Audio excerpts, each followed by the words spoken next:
Uh, hey, welcome to the show. I'm Rudy Maxa. I'm a travel journalist and broadcaster, and we do this every 2 weeks.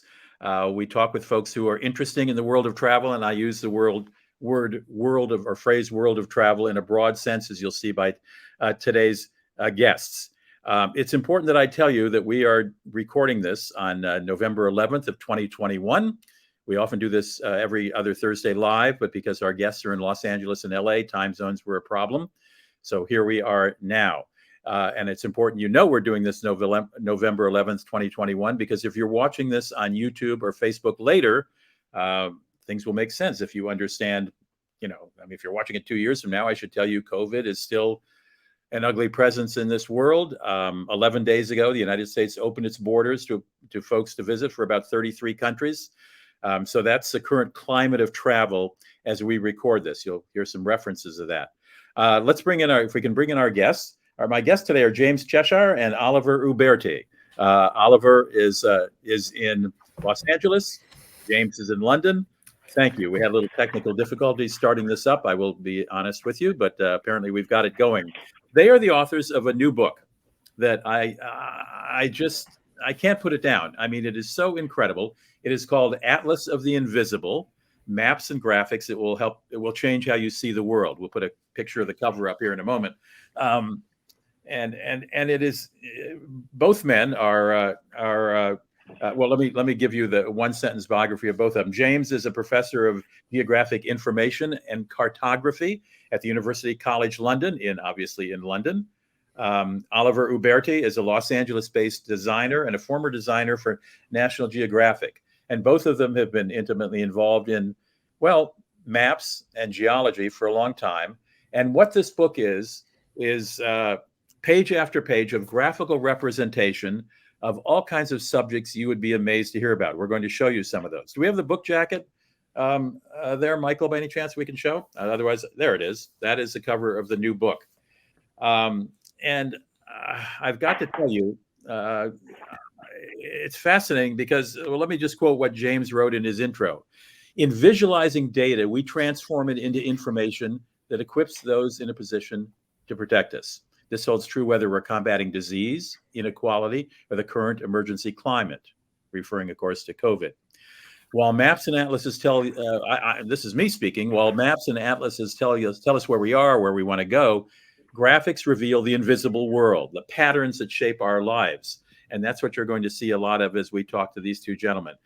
First of all, let's get a little more of a deeper biography than I just gave. James in London, tell me a little about your background, how long you've been involved in cartography and this kind of mapping. Hi, it's great to be with you. And I would have, based on what you just said about the US opening up, it means the flight path above my office is now busier. So if you hear the occasional plane going over, I'm... So you live in West London. Good news and bad news. Yeah, so I'm currently on campus at UCL and the planes go past my window. So yeah, I've been here. I've been at UCL since 2008 when I started my PhD, and the PhD was actually on surname analysis. So I was looking at how people's names and big databases of names could say something about kind of broader geographic patterns of population and where people are and some of the cultural inheritances and things that come from that. Right. And it was working with that data that got me interested in the power of maps to show us complex information, because that's really what this is about. This is about how maps can take a database with millions and millions and millions of rows of data in, and how you can reveal it. So that's kind of what I do. I'm interested in how new and different data sets can be analyzed and visualized in ways that tell us something a bit about ourselves. And it was actually Oliver I have to thank for getting me into kind of more mapping as a kind of, and the design, or thinking about like maps for the broader audience and so on, because it was actually he and his team at National Geographic that approached me for some data on surnames for a map of North American names they were creating. So that was my first real insight into how working with someone like Oliver, a designer, can really kind of take things to a whole other level. And so since then, yeah, he and I have been doing video calls back and forth for the best part of a decade, and hundreds of maps we've created together. We're going to show you, by the way, many of those maps, maybe 8 or 9, 10, 11 or 12 of them in the course of the next few minutes. So you'll see exactly what they're talking about. But first, let me touch base with Oliver. Oliver, we reached you in Los Angeles today. You were a designer with National Geographic magazine. What does that mean? Were you laying out articles, or were you entirely focused on graphics and maps? All of the above, Rudy. Okay. But it's a good question. When I was there, I was for about 9 years, and I was traveling and seated next to somebody on an airplane, and they asked me what I did, and I told them I work for National Geographic.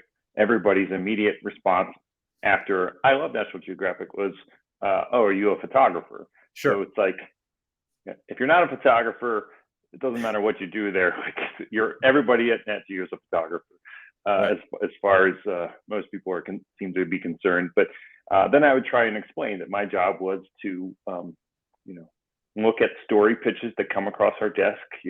So many different topics in the world we want to address, and think about the optimum visual way to present that.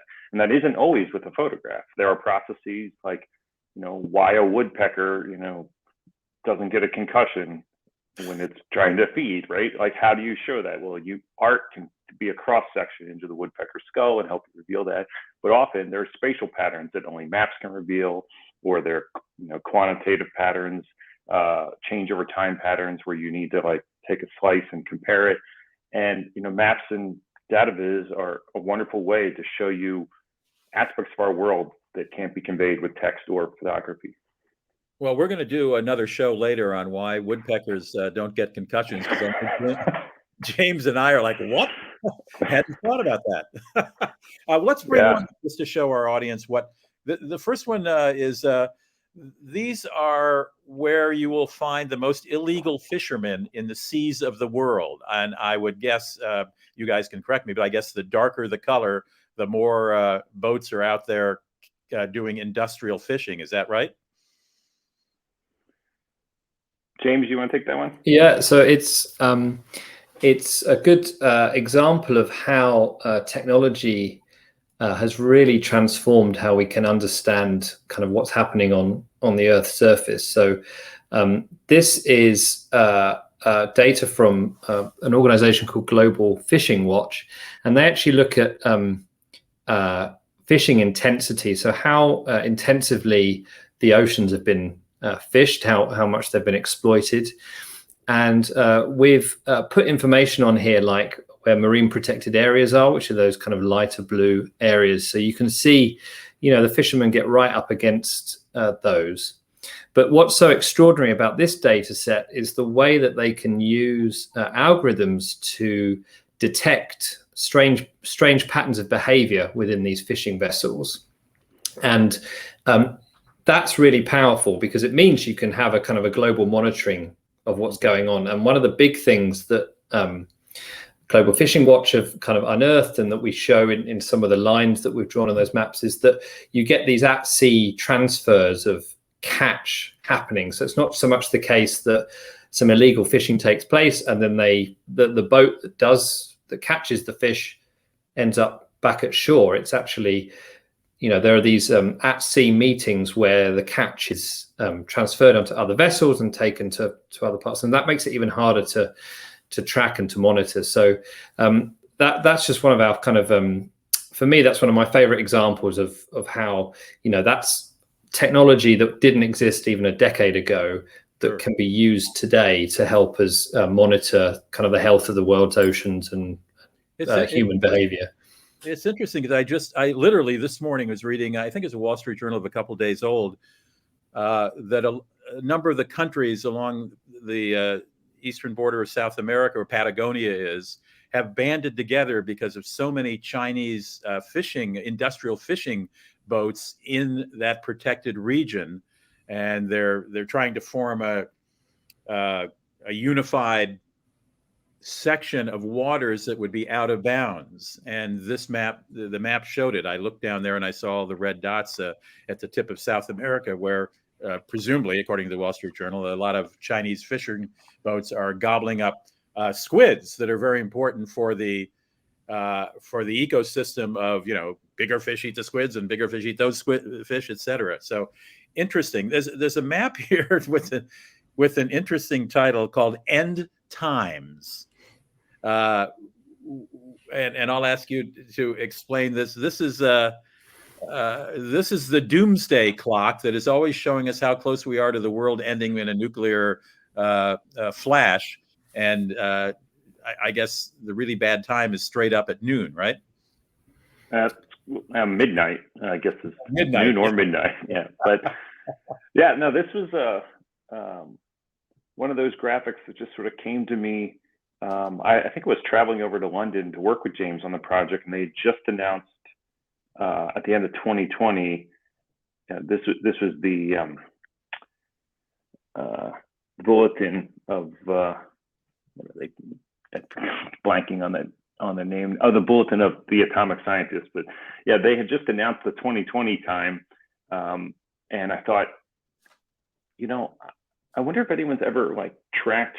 I've seen timelines of how the Doomsday times, but I've never seen them presented as a clock. And I just thought, maybe if we track the minute hand over the past half century or so, it might reveal some interesting patterns. And then sure enough, 2021 came along and they made their announcement, and we're still as close to midnight as ever before.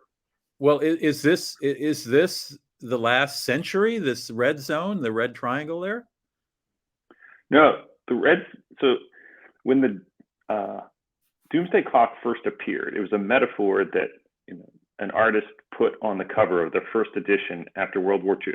They came out with this. Scientists were so horrified by the bombs, dropped on Hiroshima and Nagasaki, and they wanted to make a statement about just how close we were to endangering our existence as a species with the proliferation of these atomic weapons.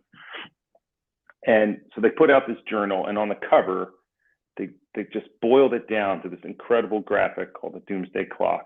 And it was just a visual exercise at first, and the artist arbitrarily, she liked the way it looked on the page. I think she set it to 11:53, 7 minutes to midnight.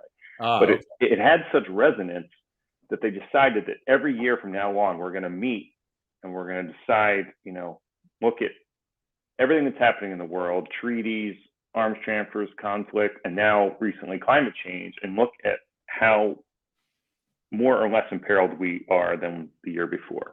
And so the minute hand, every year they make an announcement, and it's fluctuated over time. And at one point, it was, after the fall of the Berlin Wall and the breakup of the Soviet Union, the Cold War was ending, it moved the minute hand all the way back, I think 17 minutes from midnight. Really? But, yeah, and that actually went off. That would have gone off the page, off the scope of the original design. But then But it looks like it's about 7 minutes now on that chart. It's about 110 seconds or so now. So 110 seconds. Yeah, it's 100 seconds to midnight now. That's less than 2 minutes. Exactly. Yeah, that red triangle is 2 minutes on the clock. Oh my God. Well, let's go back to something a little happier. Let's go to well, I don't know if it's any 2 minutes. I thought it was 7 minutes. Let's go to carbon overhead. Sure. That's not exactly happier, but that's not much. That's a contributor to the doomsday. I was just going to say that is not as happy as I hope, but at least it doesn't show the world ending. So this is I'm watching this on a larger screen on my computer, so I'm turning my head over. So this is carbon overhead. Yeah. So what are we looking at here in brief? So this is just a week of flights over Europe in this case, and so flights. What we have here is data that's provided by essentially it's volunteers. So people, you can actually get a box that you can plug in at home, and it picks up the signals that flights overhead emit, and that information contains stuff about the type of the plane, who owns the plane, its altitude, all that kind of stuff. And so you can collect all these boxes together with thousands of volunteers and begin to actually track, you effectively have the same data that like an air traffic control would have. And so you can actually track where the flights are. And so here it is. This maps the North, the US version. And I think what was so compelling for us was just how busy the skies are. I mean, you see a plane in isolation, or you might even see 2 or 3 in the sky, but the fact that there's such high numbers of flights is always something that, a map, you can in a single snapshot like this, you can see it. There's something like, I think there's about 11 million plus commercial flights in the US, or that were handled by the Federal Aviation Authority. And the other thing that's really interesting here, and thinking about kind of the future of travel, is not only were the flights, there are many flights, but actually they are, the planes were getting packed and packed. They're packing more and more people onto the flights as well. So the total number of planes was slightly plateauing, but actually the passenger numbers were still kind of on the up in many ways. Of course, until the pandemic, and then everything stopped, or pretty much everything stopped. And so I think these two maps are the two that we created before the pandemic, with data that was collected before the pandemic, and we looked and we thought, are these graphics are they going to be relevant ever again? In post-pandemic, is travel ever going to return to these levels? And we just thought, well, they have to go in, because I think that they're really, at the very least, they're kind of a reference point that people can look at, and we can ask ourselves, with the concerns around climate, COP26 just finishing up at the moment, do we want to return to skies as busy as these ones, or can we look at ways of kind of limiting travel or limiting flights in order to help keep those kind of CO2 emissions within targets? Yeah, I mean, the thing that stands out to me is, like, you could look at that graphic and say, and think, that's impressive if that was showing you, a year or a decade's worth of flights, but that's a 1 week. Both of those maps are 1 week worth of flights. Oh my goodness, that's a lot. I mean, you do the math. If you just tuned in, my guests are James Cheshire up in the upper right-hand corner. He's shy about his last name. Do you pronounce it in English, Cheshire or Cheshire? I say Cheshire, but I wouldn't always. I don't know what's the correct way. It's just the way I've always said it. I think it's your name, and you live in the right country for it. Yeah. Here, of course, we say Cheshire, but I know my little granddaughters in Brighton would call it Cheshire. He is a professor of geographic information and cartography at the University College London, and in Los Angeles, in the lower quarter, we have Oliver Uberti, who, of course, ought to be in Rome, but isn't. He lives in LA, and he's a LA-based designer, former design editor for National Geographic. We're talking about a new book called Atlas of the Invisible that just has come out, and it's a collection. I'll just sort of open at random, page after page of these very interesting. Whoop, there it is. There's the skies of Europe. Graphical representations of all kinds of weird. Well, not weird. I'm sorry. All kinds of real life phenomenons. Let me put it that way. Let's go to.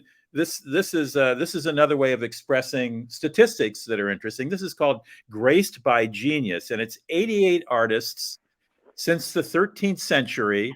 And let me flash to that. Who wants to take that one and explain what we're seeing here? Because it's sort of small on a computer screen for many people. Yeah, that one's mine. There's some graphics that one of us really spearhead because it's we come across the data set, or it's real aligns with our interests. And I've always been fascinated whenever I've gone to art museums with like the timelines that they'll sometimes post on the wall of the artist's life. And I always want to look at the age that the artist was, that aligns with the age that I am when I'm there at the museum looking at it. And I kind of want to know what at that point in the artist's life had they done? When was their first exhibition? When had they made some of these pieces that I recognized? I thought, number of years ago, what if I, explored this and looked at artists and scientists and musicians and poets and looked at the age they were when they made notable works. And from that, initial investigation, that led to this graphic here in the book, where I'm just focusing on visual artists, and I've updated their, their lives as of their ages as of February 2021, and I put in, some more contemporary artists on there. And what we're looking at here is, the age when they made one work in their life, and it's usually a work that's been highly reproduced or one that I just personally am fascinated with. And the pattern is that, of these 88 artists, Picasso, redefining painting at age 26 is really the exception. And many of these works show up in that yellow band that's arcing between the ages of 30 and 50. So that's really like the sweet spot for a lot of this. Well, I'm seeing Frida Kahlo and Jan Vermeer in the light yellow, which is, before, like up to 45, 50. But then I'm looking at James at Michelangelo, who goes all the way up to 80 years old. I mean, it's absolutely, and Titian as well. Titian's past 80, so you think about like the life expectancy in those days. I mean, those two artists got like double lifetime. Right, they were eating their veggies. Yeah, a fascinating chart. I mean, it really does show the different ages that these guys hit their, men and women, hit their stride. Fascinating. So, who collects all this? Did you collect all the numbers, Oliver? Did you force some USC to do it or something? No, that was me digging around. I mean, as I said, I had done an initial exploration on the subject, just as a personal curiosity, a number of years ago, and so I had the data lying around. I just needed an update for this book. Okay, let's go on to number 6, which is fasten your seatbelts, which has to do with air turbulence. I'm going to turn my head to look at my computer and see that. Where's air turbulence? Oh, there it is. Fasten your seatbelts. Yeah.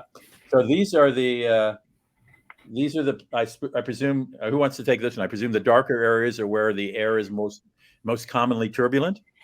So it's slightly different. It's where we expect turbulence to increase as a result of changes in the atmosphere through climate change. So this is one of those ironic ones where we were talking about, not even ironic, but we're talking about the challenge, the damage that flights can do to the climate. This is nature getting its revenge. So if you're on a plane, you're going to be shaken about a lot more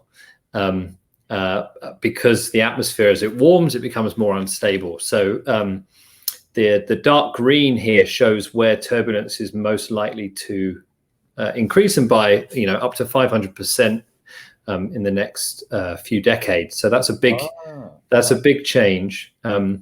And the graphs on the right hand side of the page are showing kind of what the difference is between the turbulence that is experienced now and what we might expect to see in the future. So it's bad news. It'll be for North America to Europe flights in particular. They're going to get thrown around, and even further afield. So if you're going the other way, if you're going from Asia to North America, there's a big increase there as well. So it's a really interesting data set that we worked with an atmospheric scientists for. So this was previously published in a paper, and then I saw it and thought, well, that'd be great for us to take it out of kind of fairly dry scientific figures in a peer-reviewed journal and make it kind of more accessible and a bit more fun in a book like this. So there's no coincidence that vomit green is the color we've chosen for our apps here. Oh, that's very, very funny. Well, and I can see over in North America there, above the Rocky Mountains, there's a conglomeration of green, which is where even in the past 20 years, you go over the Rocky Mountains, you sometimes get more turbulence than otherwise because of warm air and meeting cold air, I guess. Yeah, and then the jet stream makes a difference here as well. So, right. And here is this one, you guys. It's you call it inhumane flows. It's the decoupling of slave voyage data from a map that reveals the true scale of complicity. In other words, these were the countries, the larger the type, the more complicit these countries were in the movement of slaves from one country to the next. Is that a fair summation? On the right side of the flow, yeah. On the left side is the regions of Africa where they're coming from. Were embarked on the ships. And it's a two-part graphic. This is the first spread, and it comes from an incredible data set compiled by researchers on 4 continents. And they've been looking at old archival ship's logs and ledgers, and been able to pull out, there's one of many historical data digitization projects that we feature in the book. And it's just showing the power of maps and graphics to help us revisit and review the past in new ways. It definitely does. It's one thing to say in a dry history book that, for West Central Africa, sent a lot of people to Brazil. But when you look at this graphical representation, obviously that was the boom market, West Central Africa and Brazil. And United States is down there in fairly small type, although.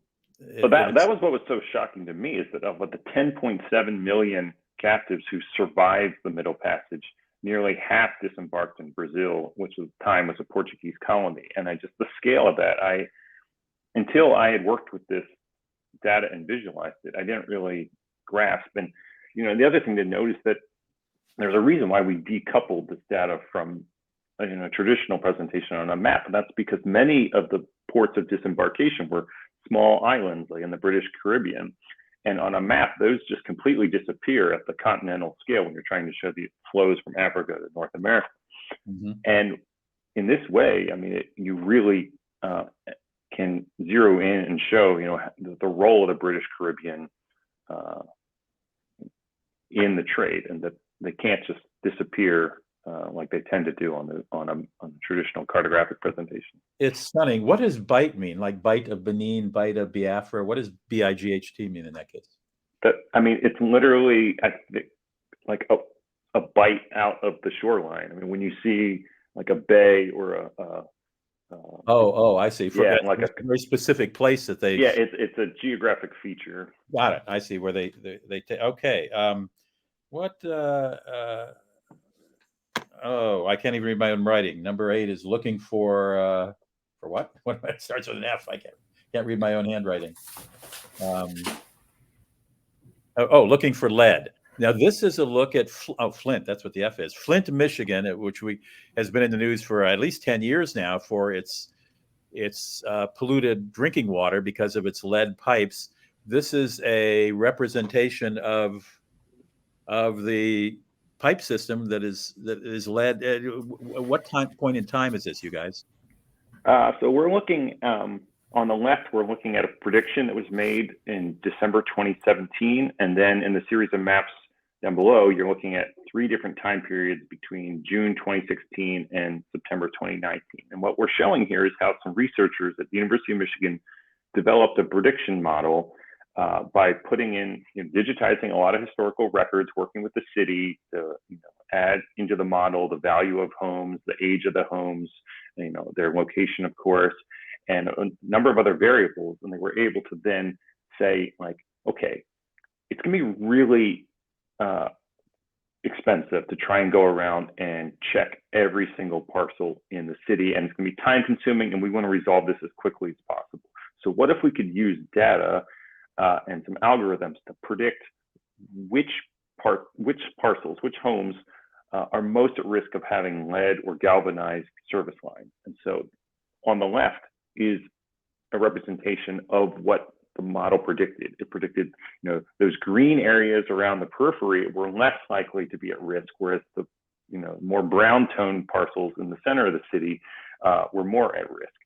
And so in that first panel on the lower left, it shows the city following that model, following the University of Michigan model, with a hit rate of about 70%, meaning they were very successful. Most of the time when they went and checked a place that the model told them to check, they found lead pipes. But then a lot of the people who lived in those green areas around the periphery started to want the peace of mind of having their pipes checked as well.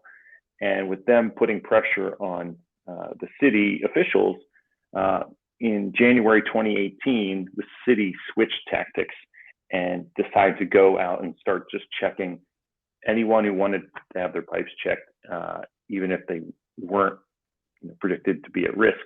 And as you can see, the hit rate plummeted to 15%, and they weren't finding lead pipes anymore, but they were still like paying taxpayer dollars to do these searches. And at the end of the year, they realized what a waste of taxpayer money that was. So by 2019, they switched back to the data-driven model. And really, that's optimistic. It looks pretty good. Yeah, exactly. And the hit rate went back up once they started following the data. And so this is like a story not just for Flint, it's a story for aging infrastructures and mayors and cities all across America, Europe, wherever. I mean, the pipes are going to age, and we can use data and we can use algorithms and models to like resolve these problems in a more effective way than just digging up, every yard on the street. Fascinating. Okay, here's another one. This goes back to what James talked about, his original, James, I think you've turned your mic off. That's okay. But of names, and this is called nomenclature. These are the, who wants to handle that? Is that a James specialty? Yeah, well, this is, a nice thing. I mean, that we try and do, or at least in every book that we have, we try and have something in there that was kind of inspired by something we've done previously or some work we've done that's kind of unique to us. And I mentioned it in the introduction, that Oliver and I worked on a North American names map. Well, colleagues of mine at UCL have been gathering up a global names database. So not just looking at the number of forenames and surnames in one or two countries, but actually, near global coverage. And so what we say is that kind of names are a statement of identity in many ways, like your parents, give you a name with that in mind, and you inherit a name in the case of the surname from your parents, and that tells you something about your heritage and so on. Of course. And so what's fascinating when you make the world map is you see that there's these different interacting factors. There's language, there's things to do with sort of colonization and empire and influences from in particular, say, like in South America, kind of the Spanish and Portuguese impacts there, but there's also religion. You've got a lot of Islamic names, Muhammad and so on, coming through in other parts of the world. And there's a sense of how much diversity there is within names as well. Some countries don't have many names that everyone shares, and other countries, there's lots of people have near unique names. And so, it's a simple map in some ways. It's just, names laid out on the page, sized by how popular they are in a country, but it's one that you can spend some time with and really begin to pick out some of these kind of cultural histories of naming and names around the world. Well, you say in China, half the population shares 19 surnames, which is Wang, which means king. And to cover half the population in the US, it would take 2,000 unique surnames. Interesting. Very interesting. We should probably move along to, this is, I'm sorry, did you want to add something, James? Or I was just going to say that's like a great example of one of the collaborations that James and I love to do, where he gets a data set, and then I get to sit around, compiling this puzzle of how to fit all these different names together into a world map. And I don't know, I just got a neurotic penchant for projects like that, where you guys, I don't know if it's going to work. Like, it very well might not work, but the challenge of, can I take all these names and turn them into a world map, is just one of those projects that I was born to do. I'm curious about your minds. Is there anything in either of your childhoods that was a precursor to this passion? Yeah. Absolutely. Oliver's ready to go. Go ahead, Oliver. Yeah, I mean, I think about this when I'm doing stuff like arranging all of these names into like the shape of Africa and having to rotate them and size them and whatnot. And I think about in preschool, there was this game room that they would put us in with like board games and other toys and stuff while we waited for our parents to come and the carpools to come pick us up and take us home. And while other kids were playing with like the board games and other games, like there was this coffee tin, maybe full of beer bottle caps. And I don't know if it was like the preschool teachers were throwing the caps in this thing, every day after the kids went home or what. But like in any case, there was this can full of rusty beer bottle caps, and I would dump it out. And I loved sorting them all by brand. And I made these columns and groupings, and I didn't know I was making data viz at the time, but I was essentially, organizing information from 4 years old on. That is fabulous. I think that's one of the reasons we work well together, because those jobs sound like my worst nightmare. I would never have the patience to move things around, but equally, I think I'm prepared to expend similar or even higher levels of effort on kind of what seem like crazy ideas of how you represent different data sets. Like one of the graphics we have is like the flow of ice in Greenland and things like that. Getting that effect to work, it's not, it took weeks of effort of just messing around with different bits of computer code and stuff. So I think we're lucky we found one another, because we're both fanatical in different ways, but actually quite complementary ways. So yeah. Crazy might be another word. Fanatical is a nicer word for it. Yeah. Neurotic. Yeah. Yeah. I like this Southern hospitality one a lot. If you want to bring that up, Michael. This is the America's eviction epidemic predating the pandemic. So this is the extent. Well, I'll let you guys explain. You did it. Go ahead. You're probably handling this one, right, Oliver? Well, yes. I think James helped me export out, the underlying data to see, the rates per county. But this was a topic, of course, we were hearing about, and there's an incredible book out by Matthew Desmond of Princeton University's Eviction Lab, and we're thinking we got to get this in. This is one of these invisible inequalities that we need to help more people to see. And the question was how to do it. What visual form can we give to this, this data that will really resonate with people? And it's an example of ideas being all around all the time, because I was at the doctor's office and I looked up and I saw this metal screen in the waiting room that had holes punched out of it to make a map of Los Angeles. And I thought, that's it. That's what we got to do. And so I went home and I made this grid of all of the counties in these 10 states in the Southeast, which have laws that tend to be more favorable to landlords. And I think we say here that something like more than a third of court-ordered evictions in 2016 happened in these 10 states. Well, let's explain that the black circles represent counties in which Black Americans are the majority. So that's the only difference in the colors. And then I gather the size of the circles indicate the relative amount of evictions in that county, right? Yeah, eviction rate in 2016. Yeah, 2016. So a small dot might be 1 in 100, and a large dot might be 1 in 10, which is incredible when you think about that. My goodness, that's 10% of the county people being evicted. Yeah, and we're looking at large cities, mid-sized cities, and small cities. And South Carolina is really, nearly every county in the state is facing high eviction rates.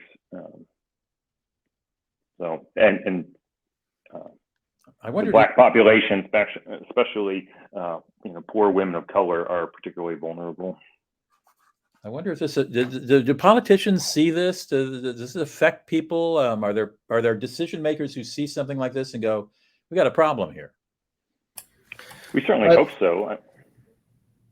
Yeah, I was going to say it's a really good question. I mean, we often think of maps as a tool that policymakers and decision makers use to govern the population, right? You know where people are, you know where the boundaries are. They might use a map to kind of demonstrate something. And I think one of the things we want to do with the book is to actually empower people to look at these data sets and say, hey, that's just not fair. You know, we can see the data, and so they, you know, rather look at it, feel empowered by it, and then ask that question of the policymakers themselves. And I think that's some of these examples are really good examples where the data, thanks to the efforts of people like the Eviction Lab or Global Fishing Watch or many others that we've talked about, they're placing these data sets in our hands in a way that we previously never had them. And I think that's what gives us so much power here.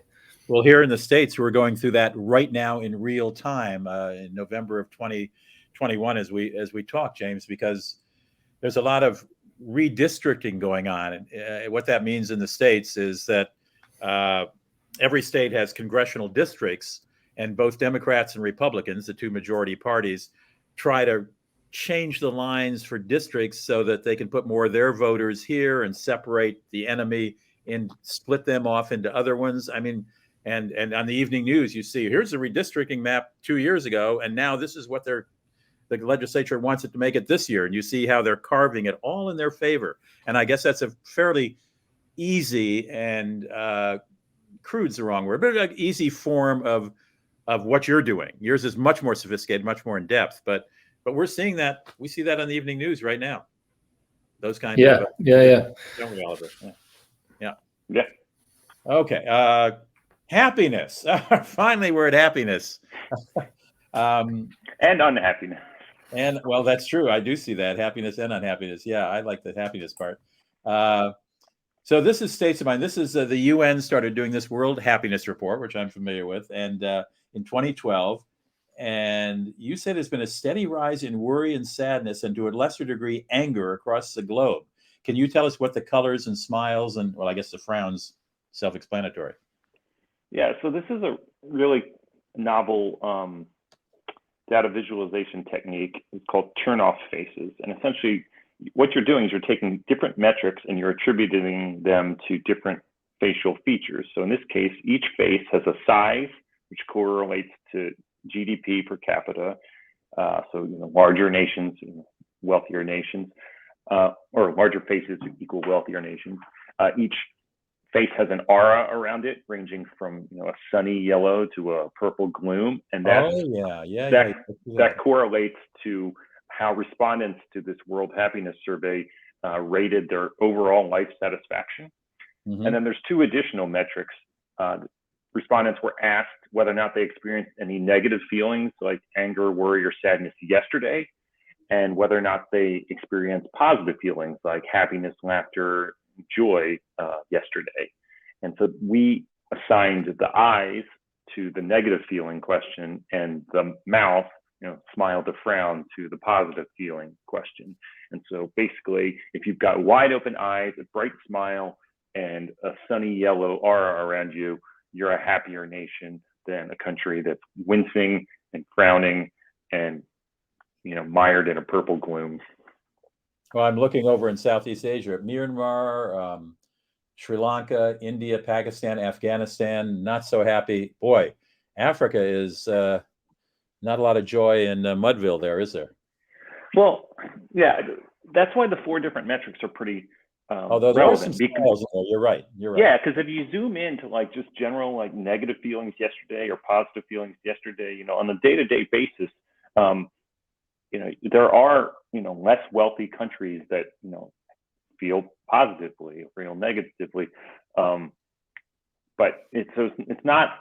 There are exceptions, throughout the map, and that's what we really hope people can zoom in and pour around and make comparisons, because it doesn't translate that just having GDP guarantees happiness, although it clearly helps. But Yeah, I'm no looking. United guarantee. States looks fairly happy. England, Norway, Sweden, Finland, blah blah, Estonia. Yeah, that's boy. I could look at this But one all day. Turkey, I mean, Turkey is, they got a large circle, and yeah, Where's they Turkey? look pretty glum. Turkey's looking glum? Huh. I'll be darned. Fascinating. Just fascinating. Okay. Number 12, we have two more left to look at, and we'll let you guys go back to your life. Great headline: "Too hot to Hajj." So this is the annual pilgrimage into Mecca that all Muslims are supposed to take in the course of their life. And so, what have you done here exactly? Explain this to me. So this is another example where we've pulled something out of the scientific literature and tried to make it kind of more widely available to people, because there's so much interesting stuff that just gets published and isn't so widely read. And this is like the turbulence example. This is scientific modeling that's going to tell us what the future looks like in a hotter planet. And what we've tried to do here is show how there'll be certain years that the heat stress will be extreme, and that will result in people suffering. In Saudi Arabia. Yeah, in Saudi Arabia, where on the site of where the Mecca, it's this combination of large numbers of people, many spending a lot of time out in the elements and having to walk long distances, many being elderly, and stick extreme heat into the mix, and that becomes, a real challenge for the organizers and a real health risk for the people that are undertaking the pilgrimage. So this is what we're kind of talking about here, and we've actually created kind of a calendar that spins round this chart. You call it a solar calendar. I like that. Yeah. And it's just showing how, by 20, a year like such as 2044, we're looking at extreme heat when the Hajj takes place in October. In some months, it's still going to be a little bit cooler, but still those heat risks are going to become elevated. So particularly, I had a colleague actually tell me, he said, I looked to your graphic and I thought we better get a move on and organize our pilgrimage in the next few years, or else we're going to be really struggling. Yeah. Interesting. Yeah, I mean, the key point for your listeners and travelers is that, the Hajj shifts 11 days earlier every year, and so that's why we've got these dates of the Hajj spiraling around that diagram. Yeah, and so each of those hash marks on that calendar is the dates for 1 year between now and 2100, and in those months of August to October, the real what makes it really dangerous is that humid air blows in off of the Red Sea, and that combination of high humidity with high withering inland heat is going to make those years, in the 3 red months on the left-hand side of the calendar, particularly perilous. You guys are incredible. I mean, you condense so much information into, that's what you do, information into graphics so that it's more understandable. The last one is the commuting in America. Oh, I'm so glad you chose this one. I mean, I was thinking about that when you were talking about gerrymandering. Okay, take it away. Well, basically, we came across this data set, another one that we saw in scientific literature, and we thought, basically they were exploring what if you redrew the United States and redrew the borders around where people actually spend their time.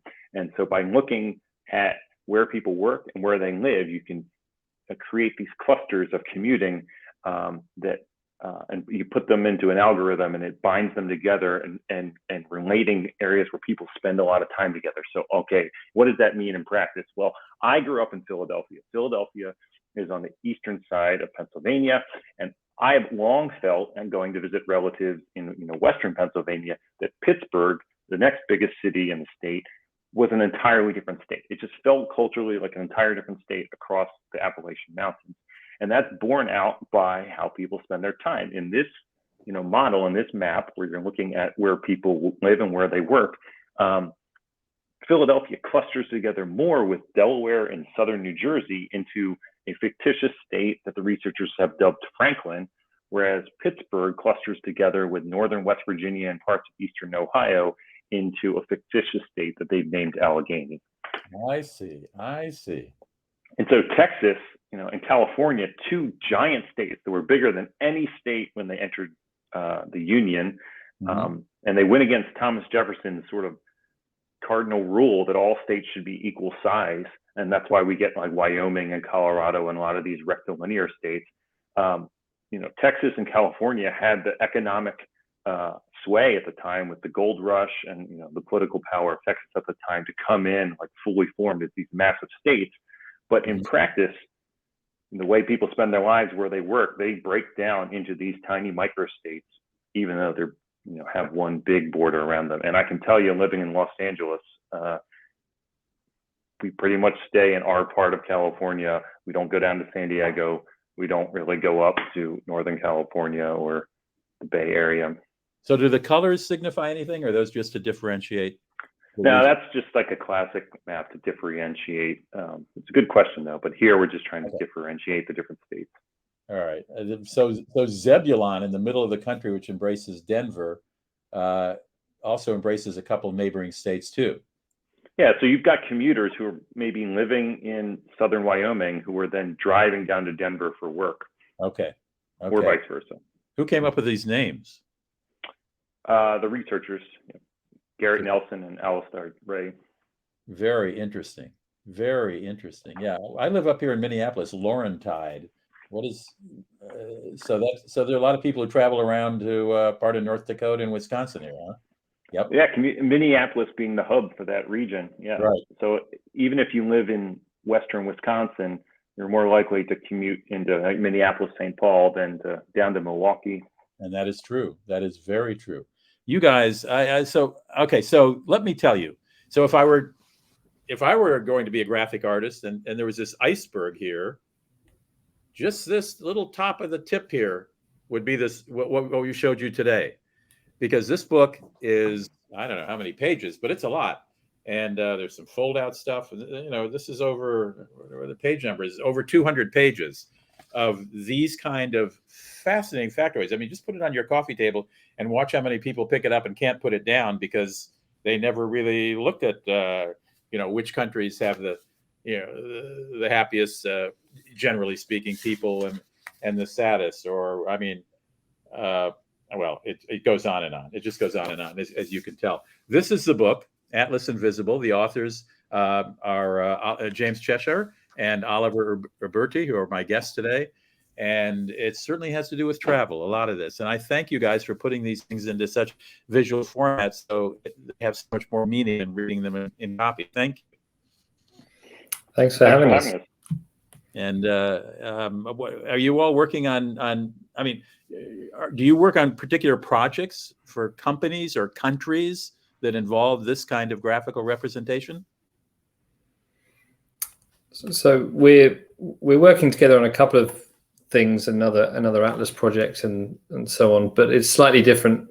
Oliver can speak to the stuff he does because he's a freelancer, and obviously I still have my university responsibilities, so I've got like roomfuls of students who want to learn this stuff, which is great news. So what's the bottle cap guy doing, Oliver?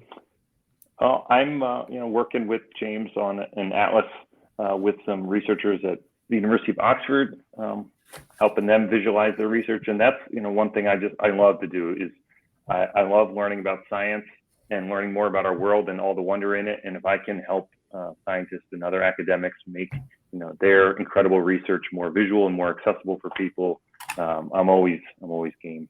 Are you doing any magazine work? Not at the moment.